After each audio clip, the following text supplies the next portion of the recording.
Les invito a abrir su Biblia en el Salmo 68.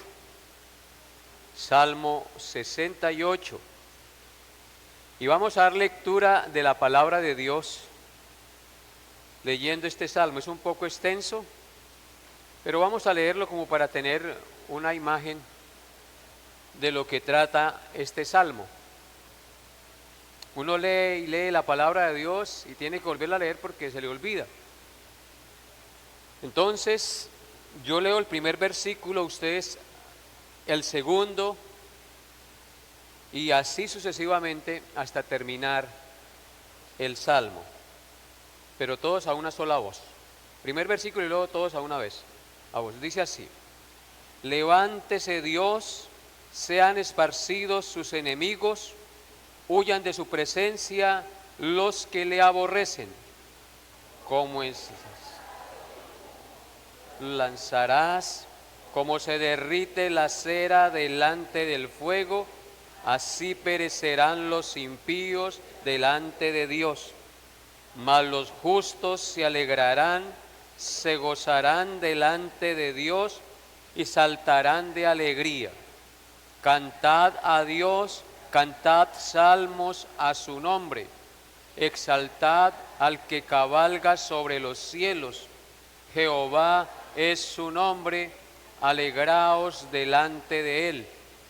Padre de huérfanos y defensor de viudas, es Dios en su santa morada.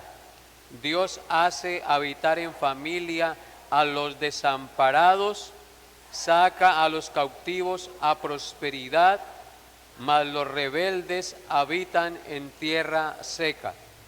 Oh Dios, cuando tú saliste delante de tu pueblo, cuando anduviste por el desierto, la tierra tembló, también destilaron los cielos ante la presencia de Dios.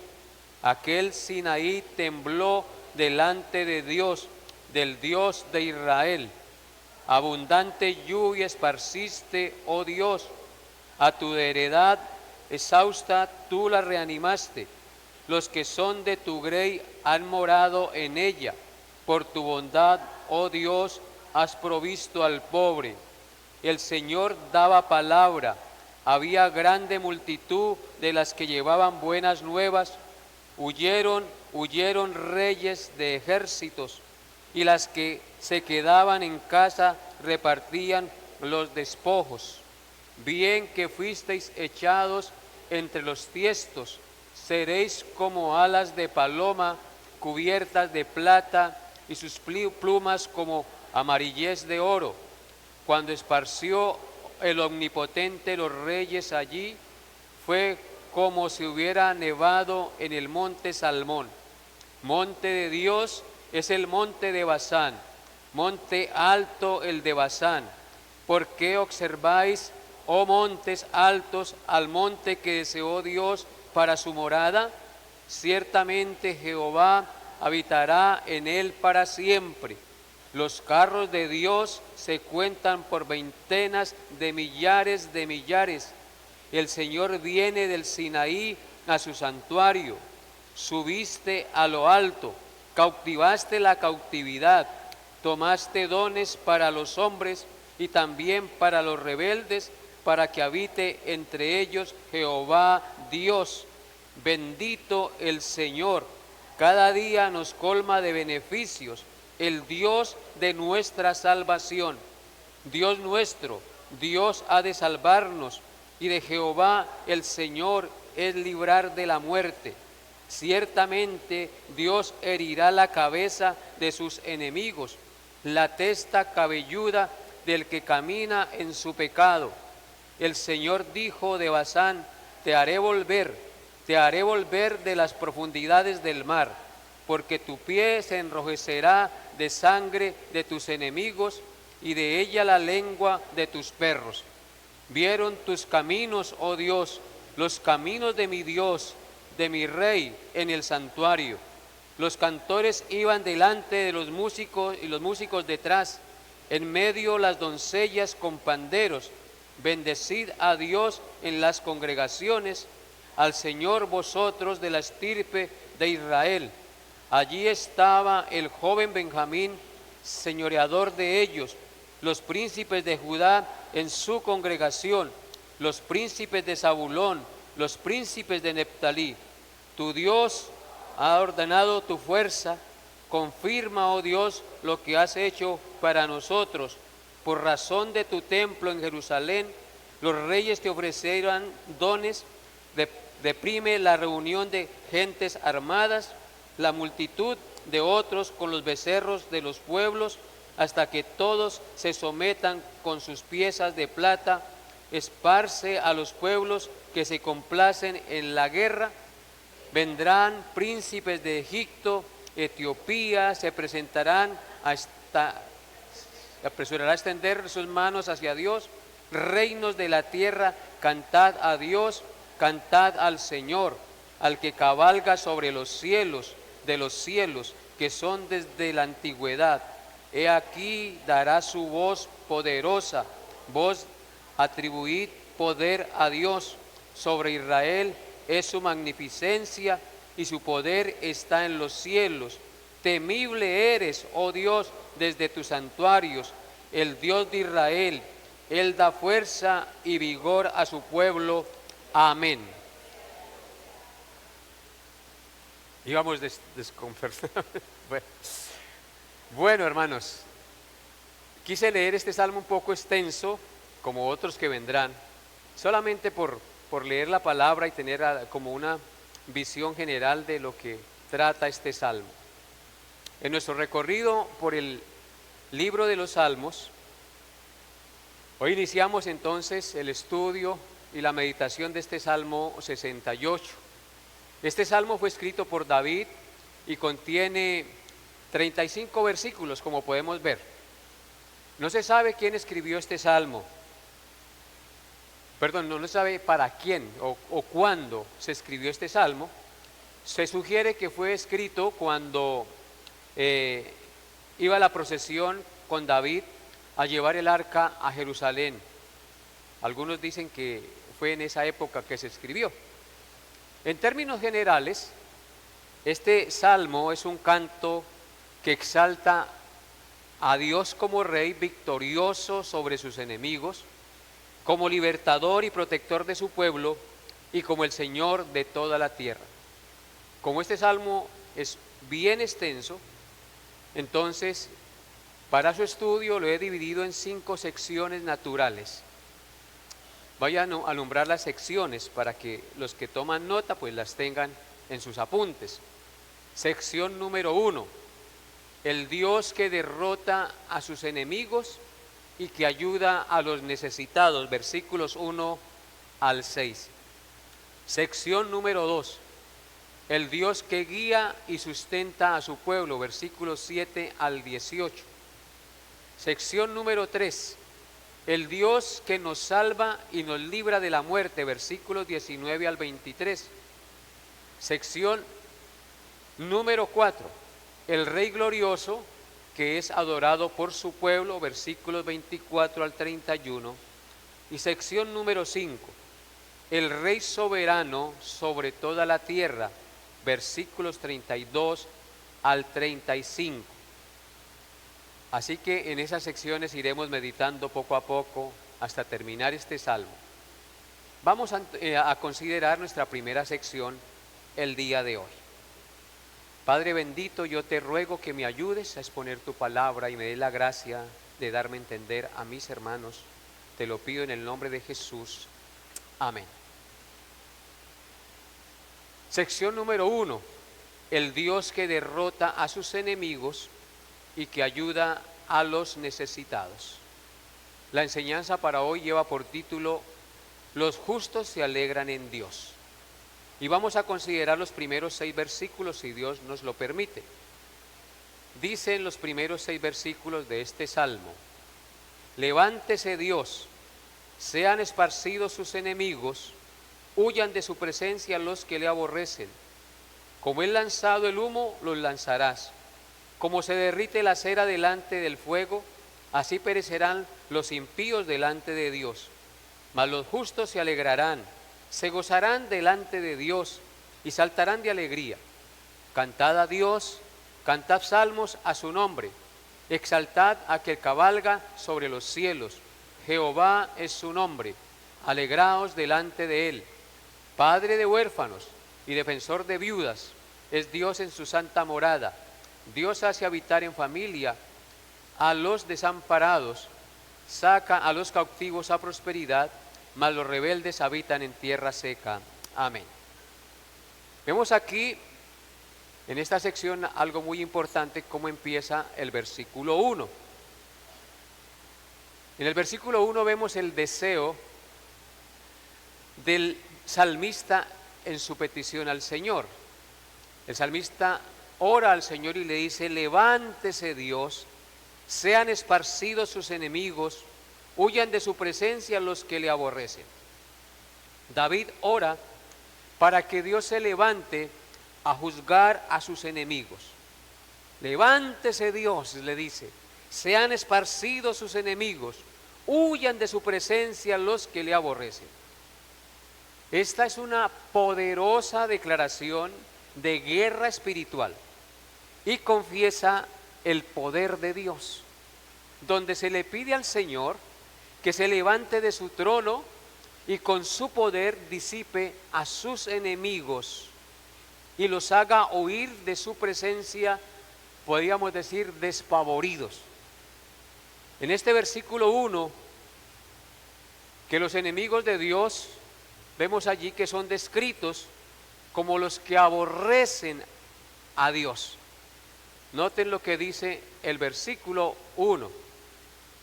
Dice: levántese Dios, sean esparcidos los enemigos, huyan de su presencia los que le aborrecen. Entonces vemos que el versículo 1 describe a los enemigos de Dios como los que lo aborrecen.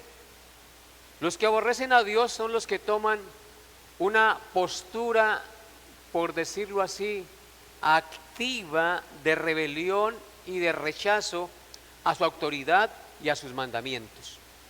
Son los que no quieren saber nada de su ley y tienen en poco su palabra.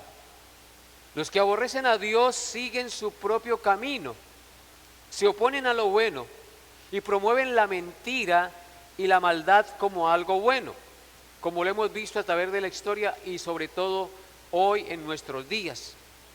El profeta Isaías en el capítulo 5, versículos 20 y 21, dijo lo siguiente: ay de los que a lo malo dicen bueno y a lo bueno malo, que hacen de la luz tinieblas y de las tinieblas luz, que ponen lo amargo por dulce y lo dulce por amargo. Ay de los sabios en sus propios ojos y de los que son prudentes delante de sí mismos. Así que los que aborrecen a Dios ponen lo dulce por amargo y llaman a lo bueno malo. Promueven la mentira y la maldad como si fuera algo bueno. Los que aborrecen a Dios, hermanos, son aquellos que practican las cosas que Dios aborrece. Por eso el proverbista dijo en el capítulo 6, versículo 16 al 19, Proverbios 6, 16 al 19, 6 cosas aborrece Jehová, y aún 7 abomina su alma: los ojos altivos, la lengua mentirosa, las manos derramadoras de sangre inocente, los pies presurosos, el corazón que maquina pensamientos inicuos, los pies presurosos para correr al mal, el testigo falso que habla mentiras y el que siembra discordia entre hermanos. Yo les he dicho que 6 cosas y aún 7, el 7 es el número perfecto, el número de la totalidad de la plenitud. Dios aborrece toda clase de pecado y de maldad. Por eso en Proverbios 8:36 el proverbista también dijo: mas el que peca contra mí defrauda su alma, todos los que me aborrecen aman la muerte. Así que, basado en estos versículos, podemos ver que la Biblia es coordinada en sus pensamientos. El salmista dice en el Salmo 68:1: huyan de su presencia los que le aborrecen. los que van en contra de su ley, los que no se someten a su voluntad. La Escritura dice también en Éxodo 20, versículos 4 al 6, lo siguiente, escúchenlo bien. Éxodo 20, 4 al 6. No te harás imagen ni ninguna semejanza de lo que está arriba en el cielo, ni abajo en la tierra, ni en las aguas de debajo de la tierra.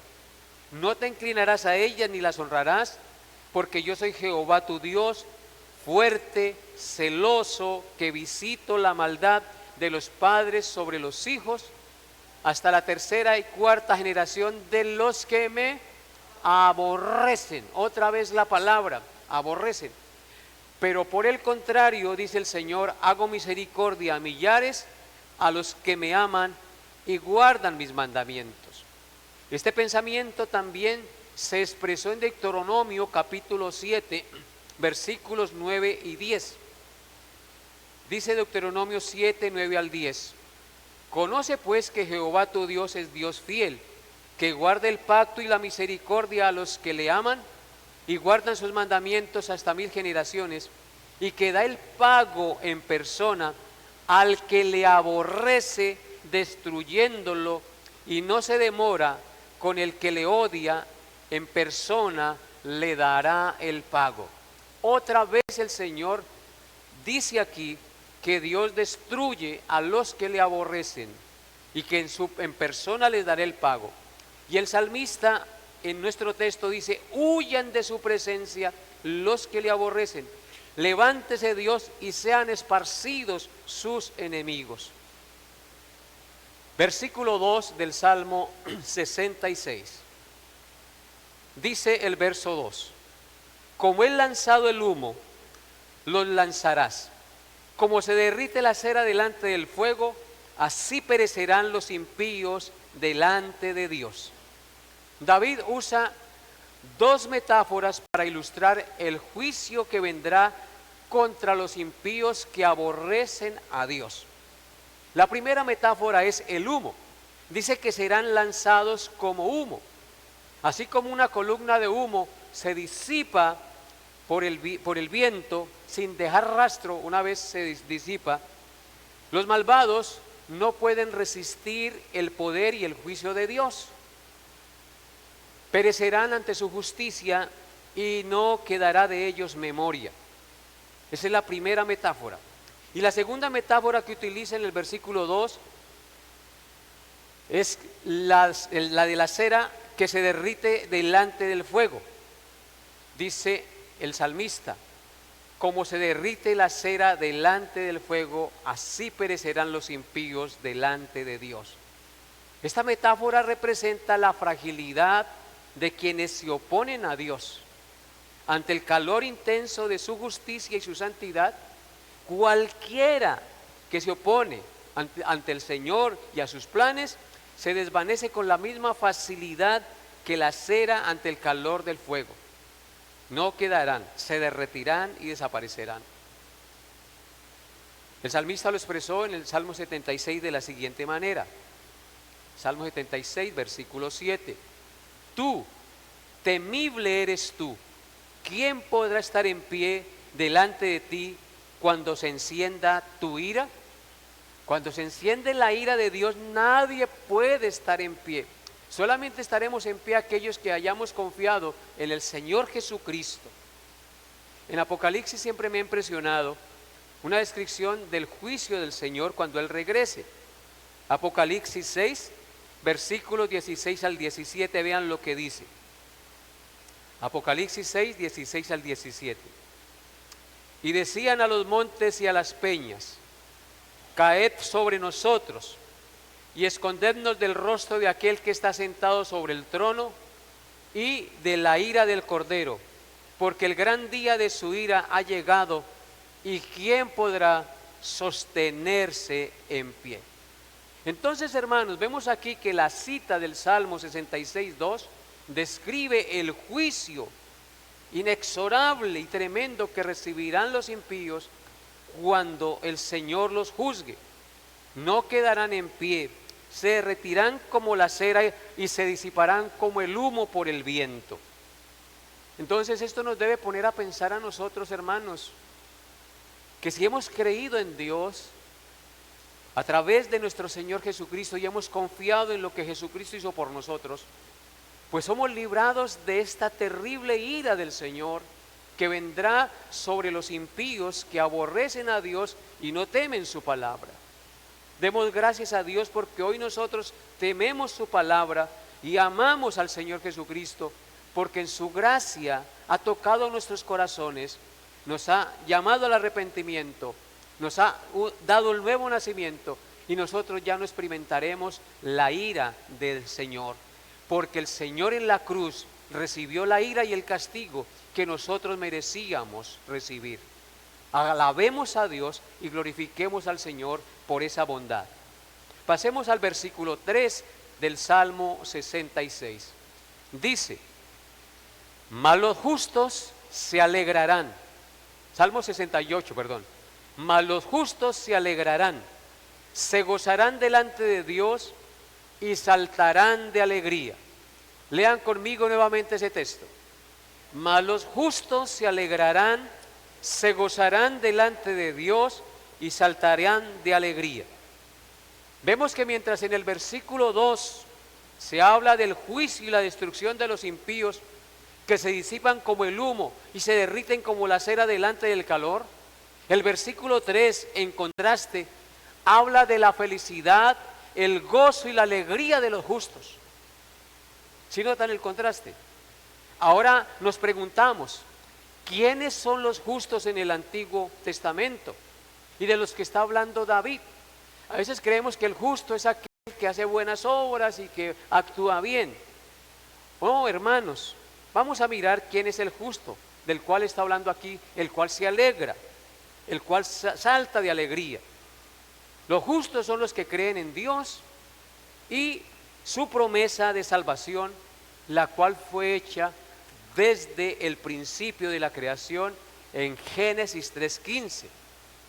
Ellos temen a Dios, invocan su nombre, aman su palabra y sirven a Dios. Ellos no son justos por hacer buenas obras.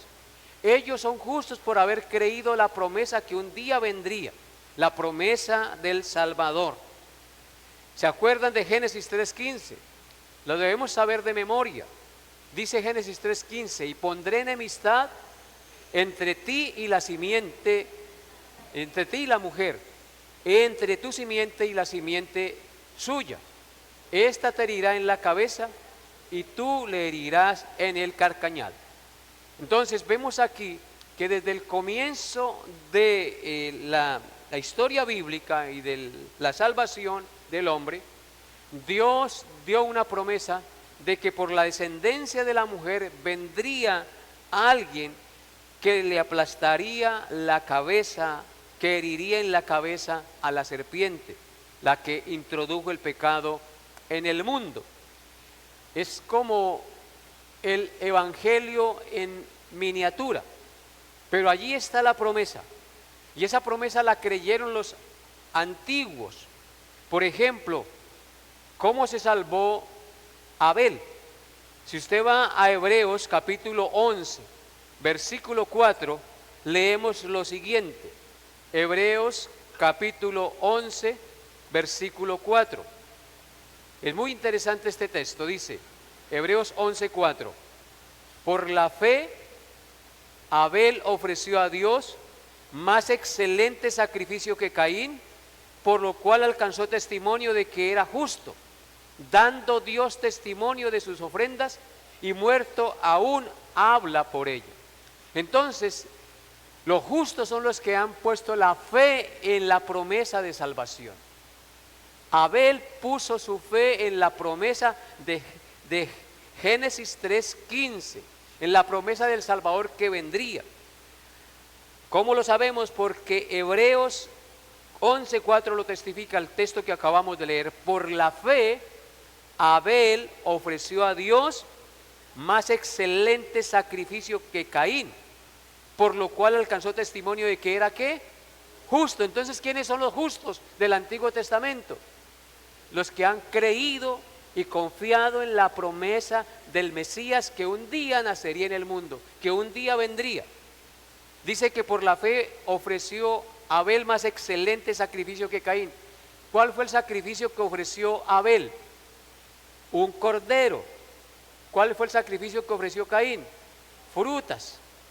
Dios había establecido desde el mismo Génesis, cuando Adán y Eva pecaron, ellos estaban desnudos y no se avergonzaban, y cuando pecaron sintieron vergüenza e hicieron delantales de hojas y se cubrieron, cubriendo la vergüenza de su desnudez. Y Dios no aceptó esas hojas, y dice la Escritura que les hizo túnicas de pieles y los vistió. ¿Qué tuvo que hacer el Señor para hacer las túnicas de pieles y vestirlos? Sacrificar ovejas, la misma oveja que Abel presentó en sacrificio. O sea que Abel entendió que tenía que haber un sacrificio para la expiación de los pecados. Y los justos del Antiguo Testamento siempre creyeron esa promesa. Por eso los sacrificios del Antiguo Testamento creían en la promesa de que un día alguien pagaría y les haría justos, el Mesías que vendría. Entonces la salvación, hermanos, siempre ha sido por la fe en la promesa de salvación y no en las obras de la ley. Así que el justo, tanto en el Antiguo Testamento como en el Nuevo Testamento, cree en la promesa de salvación. Los justos del Antiguo Testamento miraban hacia el futuro, creyendo en la promesa del Mesías que vendría a salvarles. Los justos del Nuevo Testamento miran hacia atrás, creyendo en la obra histórica de Jesucristo, quien vino al mundo, murió en la cruz y pagó nuestros pecados y resucitó para nuestra justificación. Unos esperaban la venida, otros confiamos en lo que Cristo ya hizo históricamente por nosotros en la cruz. Entonces, hermanos, al considerar el versículo 3 del Salmo 68, podemos ver dos realidades totalmente opuestas en las cuales debemos pensar. Y es que la misma presencia divina que consume y disipa al rebelde e incrédulo pecador, se convierte en la fuente inagotable de gozo, regocijo y celebración para el justo que confía en la promesa y teme a Dios. ¿Me hice entender? Entonces, cuán importante, hermanos, es entender el Evangelio como un todo. El Evangelio está desde el Génesis hasta el Apocalipsis. Y es un todo, y tenemos que verlo así. En la medida que fue avanzando la revelación ha sido progresiva hasta que llegó el pleno cumplimiento en Cristo. Y tenemos ahora las páginas del Nuevo Testamento que nos hablan claramente de esta verdad. Salmo 68, versículo 3. Mas los justos se alegrarán, se gozarán delante de Dios y saltarán de alegría. Salmo 32, 11. Alegraos en Jehová y gozaos justos, y cantad con júbilo todos vosotros los rectos de corazón. Salmo 64, 10. Escuchen: se alegrará el justo en Jehová y confiará en él, y se gloriarán todos los rectos de corazón. Hemos leído tres citas que hablan del justo que se alegra. Ahora, ¿por qué se alegra el justo y quién es el justo? El justo es el que confía en la promesa de salvación. ¿Y por qué se alegra? Porque ha sido salvo, porque ha sido perdonado y no enfrentará el juicio que enfrenta a los impíos que menciona el Salmo 68, versículo 1 y versículo 2, que serán lanzados como el humo y se derretirán como la cera. Amén. Pasamos al versículo 4 de nuestro pasaje en el Salmo 68. Dice así: cantad a Dios, cantad salmos a su nombre, exaltad al que cabalga sobre los cielos. Jehová es su nombre, alegraos delante de él. Este verso, a través de tres imperativos, nos habla de algo muy importante que el justo debe hacer. Los tres imperativos son cantad, exaltad y alegraos. Así que entonces, ¿qué debe hacer el justo? Cantar, exaltar y alegrarse en Dios. Hablemos de la primera, cantad. Dice el texto, cantad a Dios, salmos a su nombre. Y dice ahí, el nombre es Jab o Jehová, que es una abreviatura para Jehová o para Yahvé. Al invocar este nombre, el Hijo de Dios, el salmista enfatiza que Dios es autoexistente y es eterno y fiel a su pacto. Esto indica que lo que Él ha prometido y ha hecho nunca dejará de ser y de ser válido para el que ha confiado en Él. La salvación no se pierde, hermanos. Una vez el Señor nos permite creer en Él, nos sella con su Espíritu y pone su Espíritu en nosotros, nosotros no volveremos atrás, ni Él invalidará su pacto para nosotros. Hablemos de la segunda, exaltad al que cabalga sobre los cielos. Es una expresión que nos habla de Dios guiando a su pueblo, tanto por el desierto a la tierra prometida, como desde las alturas a su iglesia, a la patria celestial. Son dos figuras que son equivalentes. El pueblo de Israel fue rescatado de Egipto y fue guiado con mano poderosa desde que salió de Egipto hasta que llegó a la tierra prometida. Él cabalgó por el desierto guiando a su pueblo. Esa es la primera analogía. La segunda analogía es que Dios también cabalga desde los cielos guiando a su pueblo y guiando a su iglesia hasta que llegue a la patria celestial, a la tierra prometida en la cual reinaremos con Él por siempre. Y luego dice el otro imperativo, alegraos delante de Dios. Esta es una expresión que nos habla de la conciencia de gratitud y de santidad que debemos tener, de que siempre andamos en la presencia de Dios. Tú y yo debemos tener siempre esa conciencia, hermanos, de que siempre andamos corandeu. ¿Qué dice el salmista? Alegraos delante de Dios. ¿Cuándo podemos nosotros escapar de la presencia de Dios? Nunca. Entonces, si yo soy consciente de que siempre ando en la presencia de Dios, yo debo alegrarme, porque el principio de la sabiduría es el temor al Señor, y el temor al Señor es tener conciencia de que Dios me ve y que no puedo escapar a su presencia, que siempre ando corandeu delante de Él. Así que alegraos delante de Dios es una expresión que nos habla de la conciencia de gratitud y santidad que debemos tener, de que siempre andamos en su presencia. En conclusión, esta adoración no se trata de algo silencioso o temeroso que los justos debemos hacer, sino de una celebración de mucha alegría y de mucho regocijo por saber que el Señor nos ha salvado y nos ha hecho justos por su gracia y su misericordia. El salmista invita a su pueblo, los justos, a reconocer que la adoración activa, es decir, la adoración que se hace con ímpetu, con alegría y de corazón y de manera consciente, cambia la perspectiva del creyente, recordándole que la victoria y el cuidado de su pueblo le pertenecen a Dios. Cuando uno canta, canta de las victorias de Dios, canta de su grandeza, canta de su grande amor, canta de la obra que Él ha hecho a nuestro favor. Y eso nos da conciencia y nos recuerda que la victoria, el cuidado y la protección de su pueblo le pertenecen a Dios. Hoy cantábamos el himno 32. Señor mi Dios, al contemplar los cielos, el firmamento y las estrellas mil. ¿Qué más dice uno? Y dice, mi corazón, ¿a qué lo lleva uno a mirar y contemplar la creación? A elevar nuestro corazón por la grandeza de Dios.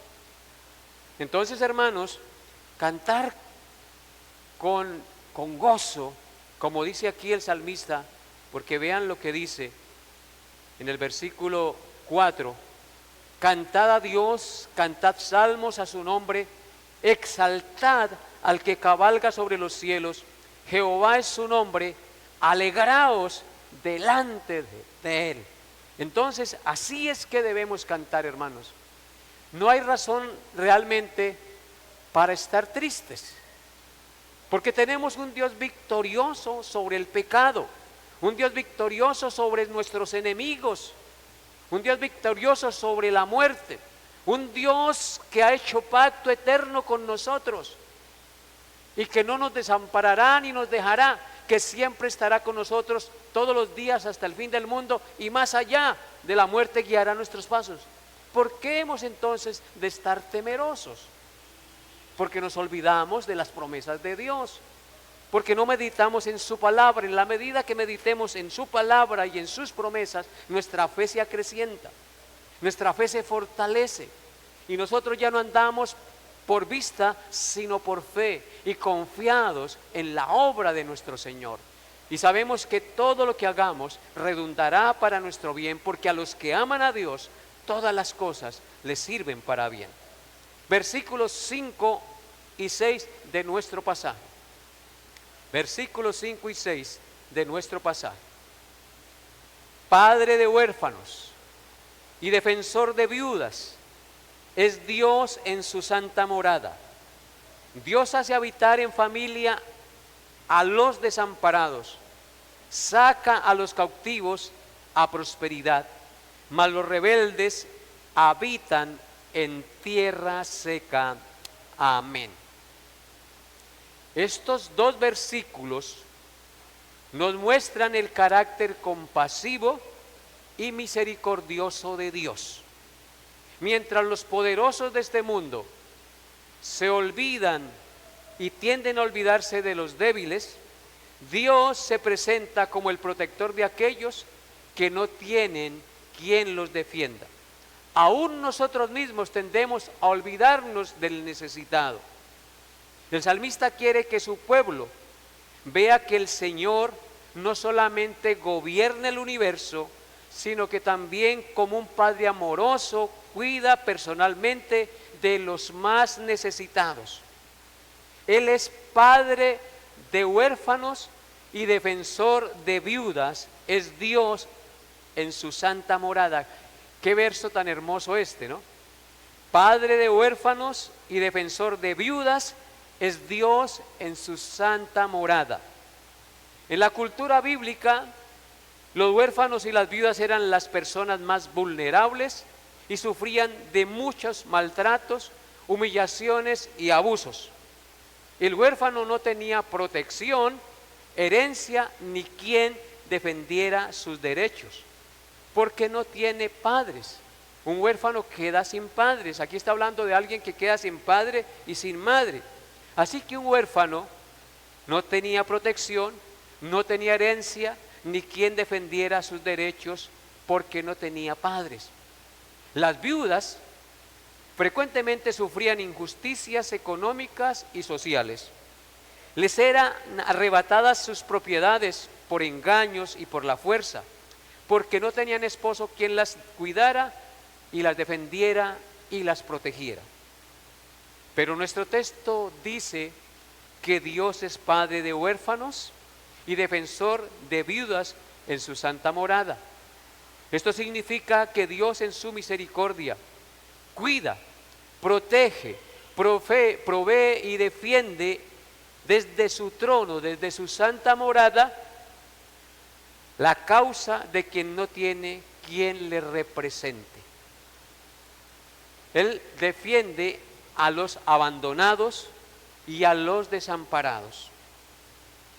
La expresión que encontramos en el texto como defensor de viudas y de huérfanos tiene la idea de juez que aboga y que protege la causa de quien no tiene quien lo represente.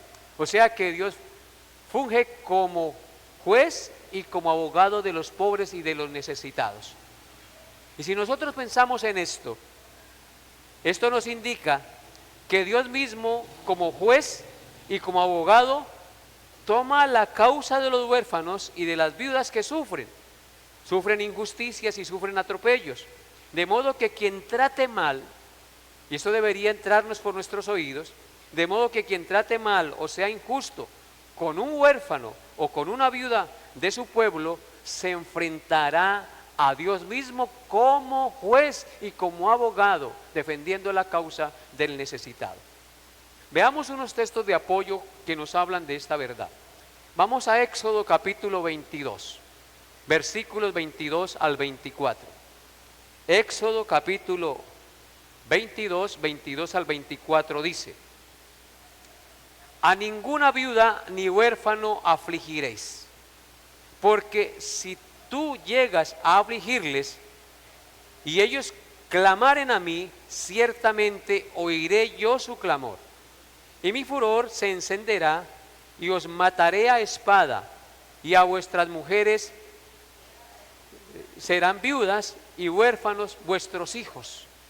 Tremendo el juicio para todo aquel que se atreva a afligir a la viuda o a los huérfanos. Miren lo que dice el verso 22. A ninguna viuda ni huérfano afligiréis, porque si tú llegas a afligirles y ellos clamaren a mí, ciertamente oiré yo su clamor. Dios oyó el clamor del pueblo de Israel cuando estaba en Egipto, y Dios trajo las plagas sobre Egipto y sobre Faraón, porque ellos no querían y no quisieron dejar ir a su pueblo de manera voluntaria. Así que si nosotros, sabiendo que Dios castiga y defiende a la viuda y al huérfano, y ellos claman, Dios va a oír su clamor y vendrá con juicio. Dice el verso 24: y mi furor se encenderá y os mataré a espada, y a vuestras mujeres serán viudas y huérfanos vuestros hijos. Amén. Ahora miremos Deuteronomio capítulo 10, versículo 18. Deuteronomio 10, 18. Dice: que hace justicia al huérfano y a la viuda, que ama también al extranjero, dándole pan y vestido. Aquí agrega otro segmento de la sociedad. Dios dice aquí que Él hace justicia al huérfano y a la viuda, el tema que estamos viendo, que ama también al extranjero, dándole pan y vestido. Hermanos, entonces Dios es el defensor de los más débiles, como dice en el Salmo 146, verso 9. Salmo 146, verso 9 dice: Jehová guarda a los extranjeros, al huérfano y a la viuda sostiene, y el camino de los impíos trastorna. Amén. Otra vez la promesa del Señor. Y en el Nuevo Testamento, el apóstol Santiago, en el capítulo 1, verso 27, habló también de este tema. Santiago 1, 27, él dijo: la religión pura y sin mácula delante de Dios el Padre es esta: visitar a los huérfanos y a las viudas en sus tribulaciones y guardarse sin mancha del mundo. Amados hermanos, hemos leído estas citas, hemos leído lo que Dios hace en defensa de las viudas, de los huérfanos y aún del extranjero que es oprimido. Entonces, hermanos, al conocer estas promesas y afirmaciones de la palabra de Dios, eso nos debe llenar de consuelo y esperanza. Saber que Dios es defensor de los pobres y de los necesitados. ¿Por qué nos llena de esperanza estas promesas? Porque Dios conoce el dolor de quienes han sufrido abandono. Ningún creyente está solo, aunque haya perdido a sus seres queridos. Tenemos un Padre que, aunque nuestro padre y nuestra madre nos deje, con todo Él nos recogerá. Esto nos exhorta también a que como iglesia todos debemos reflejar el corazón del Padre, cuidando y amando a los más vulnerables y necesitados de nuestro pueblo. Es el llamado que nos hace Dios, que nuestro corazón no se endurezca para con el necesitado y que sufre. Debemos pedir al Señor que nos dé esa conciencia. Pasamos ahora a nuestro último versículo de nuestra meditación. Me quedan 5 minutos para terminar. Dice el versículo 6, Dios hace habitar en familia a los desamparados, es decir, a los huérfanos y a las viudas. Saca a los cautivos a prosperidad, mas los rebeldes habitan en tierra seca. Este versículo nos habla de 3 cosas importantes. Lo primero que nos dice es que Dios hace habitar en familia a los desamparados. Y algo muy curioso, la palabra desamparados aquí se refiere a personas solitarias, abandonadas o sin hogar. ¿Ustedes qué creen que se refiere a eso? ¿Se refiere a personas desamparadas, solitarias y abandonadas y sin hogar? ¿Qué creen ustedes? Puede que sí, pero puede que no. Lo que el pasaje nos enseña, hermanos, es que Dios no diseñó al creyente para vivir aislado. Él reúne a su pueblo y le da una familia espiritual. Esto es su iglesia. Dios no nos creó para vivir aislados. Si bien es cierto, Dios se ocupa de los pobres y desamparados, ¿a dónde los trae Dios? Hablando de los creyentes, a la iglesia, a su pueblo, a la familia del Señor. Y esto tiene su cumplimiento en Cristo Jesús. Por medio del Evangelio somos adoptados como hijos de Dios e injertados en la familia de Dios. El apóstol Pablo dijo que nosotros estábamos en el mundo sin esperanza y sin Dios. Éramos como ovejas descarriadas y cada cual se había apartado por su camino. Pero ¿qué hizo Dios? Cargó en Jesús nuestros pecados y nos atrajo a Él como el buen pastor y nos injertó en su redil, en su familia. Cristo es el cumplimiento de este salmo que estamos leyendo, hermanos. En Efesios 2, verso 19 dice: así que ya no sois extranjeros ni advenedizos, sino conciudadanos de los santos y miembros de la familia de Dios. El Evangelio entonces nos introduce en una nueva familia, hermanos, la iglesia local. En ella debe formarse un hogar espiritual para los creyentes. Nosotros somos la familia de Dios. ¿No nos alegramos cuando nos reunimos? Nosotros tenemos que aprendernos a amarnos y a querernos los unos a los otros, a animarnos los unos a los otros, a exhortarnos los unos a los otros. Dios no quiere ruedas sueltas, Él quiere unidad en su cuerpo, porque Dios hace habitar en familia a los desamparados, a los que estábamos en el mundo sin esperanza y sin Dios.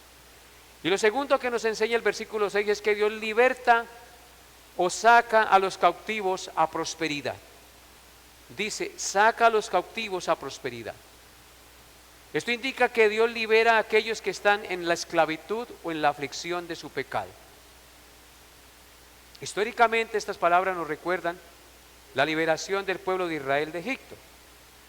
Pero en el tiempo, en la historia, nos recuerda lo que Jesucristo ha hecho por nosotros. Nos ha sacado de la esclavitud del pecado y nos ha trasladado al reino de su amado Hijo Jesús.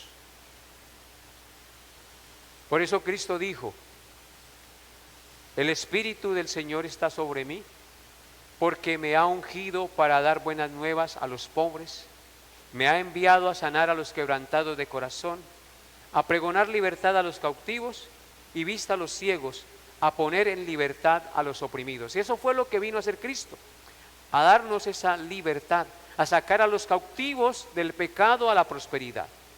Así que Cristo libera de la esclavitud del pecado. Ninguna cadena es demasiado fuerte para el poder libertador de Dios en el Evangelio de nuestro Señor Jesucristo. Y en tercer y último lugar, el versículo 6 nos enseña que por el contrario, diferente a los justos, los rebeldes permanecen en tierra seca. Existe una fuente de vida que es Jesucristo. Pero todo aquel que no bebe de esa agua volverá a tener sed. Y terminará siempre en un desierto espiritual, en tierra seca. Existe un fuerte contraste. Mientras que Dios bendice al humilde y al necesitado y lo hace habitar en familia, el rebelde y el orgulloso, el que aborrece a Dios, experimenta esterilidad espiritual, soledad y falta de paz en su corazón.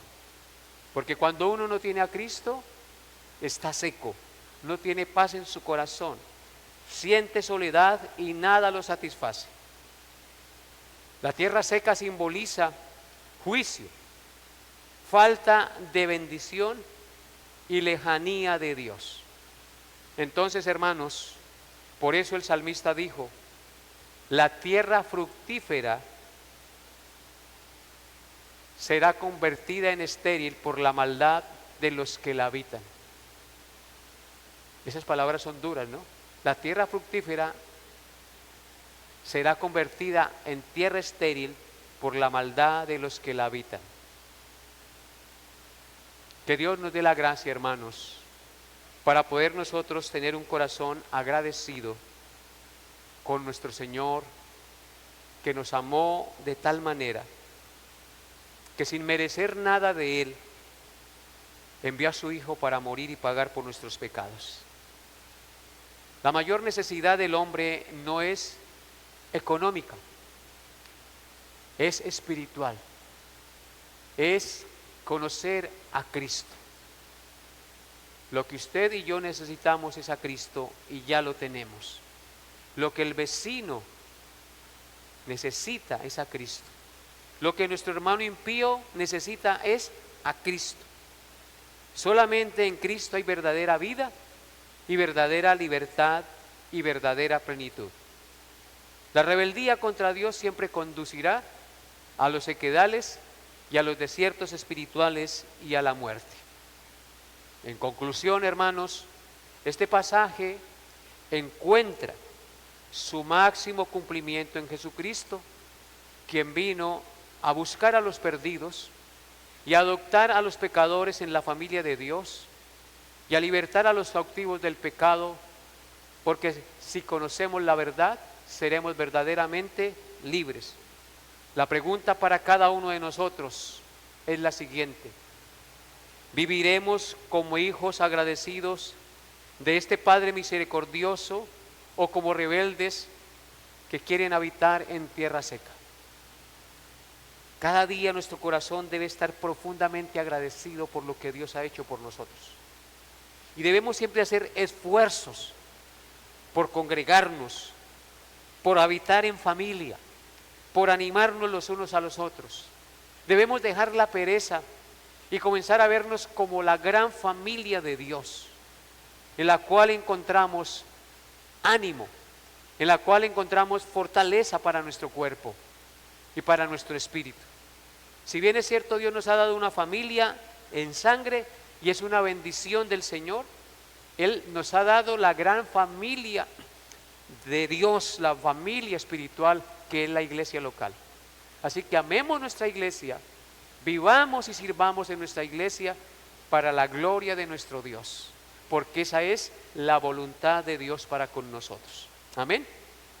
Porque el Hijo del Hombre vino a buscar y a salvar lo que se había perdido, y nosotros ahora pertenecemos a esta familia, la familia de Dios.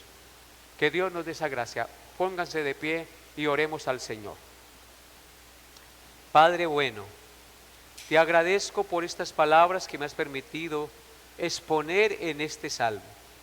Son palabras hermosas, palabras de contraste, que nos muestran el juicio que recibirán los impíos rebeldes que aborrecen a Dios y las bendiciones que vendrán sobre los justos, sobre los que por tu gracia hemos confiado y creído en ti, en la promesa de salvación, nuestro Señor y Salvador Jesucristo. Señor, te alabamos, te bendecimos y te agradecemos por habernos traído hoy. Bendice a todos nuestros hermanos, Señor, que tú en tu gracia has traído, y a los que no pudieron venir, también bendíceles, y a los que nos ven por la internet, bendíceles también. Toca sus corazones, Señor, y consuela sus almas para gloria de tu santo nombre, mi Señor. Recuérdanos siempre quién eres tú y el gran amor que has tenido para con nosotros. Entre mayor conciencia tengamos de lo que tú has hecho por nosotros, más compromiso tendremos contigo, más entrega, más dedicación. Admiraremos más tu grandeza y tu majestad. Ayúdanos a tener conciencia del gran amor que nos ha sido dado en Cristo. Como San Juan decía, mirad cuán amor nos ha dado el Padre para que seamos llamados hijos de Dios. Porque de tal manera nos amaste que enviaste a tu Hijo unigénito para que todo aquel que en Él cree no se pierda, mas tenga vida eterna. Gracias, Señor, por escucharme y gracias por permitirnos hoy congregarnos en este lugar para gloria de tu nombre y beneficio de nuestras almas. Quedamos en tu santa presencia y te rogamos que nos lleves en tu paz y en tu cuidado a nuestros hogares, en el nombre de Jesús. Amén y amén.